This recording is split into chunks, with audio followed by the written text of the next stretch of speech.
Tout comme la mission locale d'insertion professionnelle itinérante, le pays touristique Corbières-Minervois est au cœur du territoire. Il crée du lien entre les différentes actrices et les différents acteurs et constitue un excellent poste d'observation de son tissu socio-économique.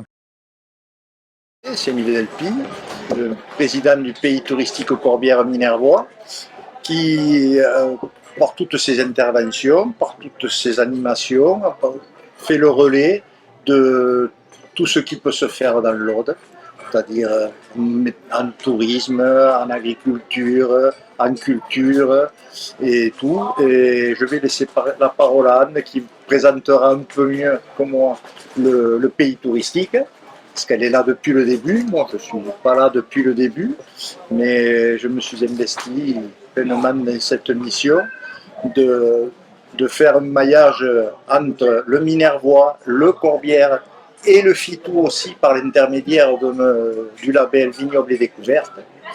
Et je peux vous dire que c'est très intéressant. Nous avons un beau pays, nous avons tous les paysages, de montagnes, de vignes, la mer, on a tout ici. Je vous laisse la parole à Anne. Merci Émile.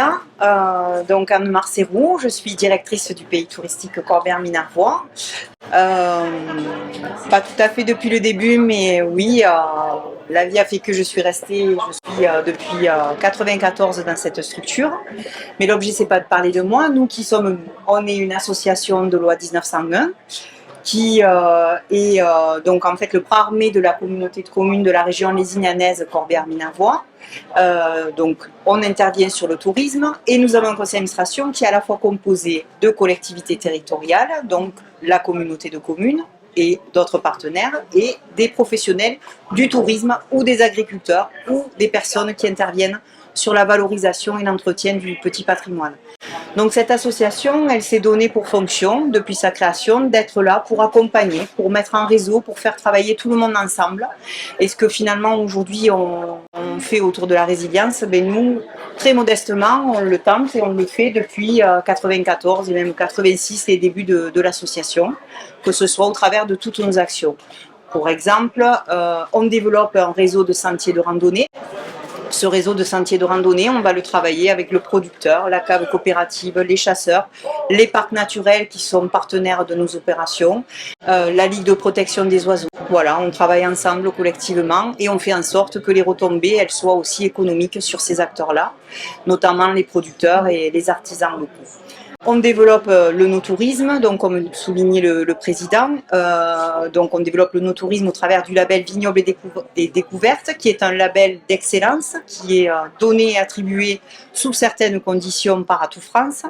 Et donc on travaille avec, sur ce label, une mise en réseau, pareil, des hébergeurs, des vignerons bien évidemment, des caves coopératives avec les vignerons coopérateurs et toutes les structures qui peuvent faire du lien et développer le no-tourisme avec nous. Et toutes les structures viticoles, toutes les IGP, toutes les AOC, Minervois, Corbières, Fitou, tout est en concordance pour ce label-là.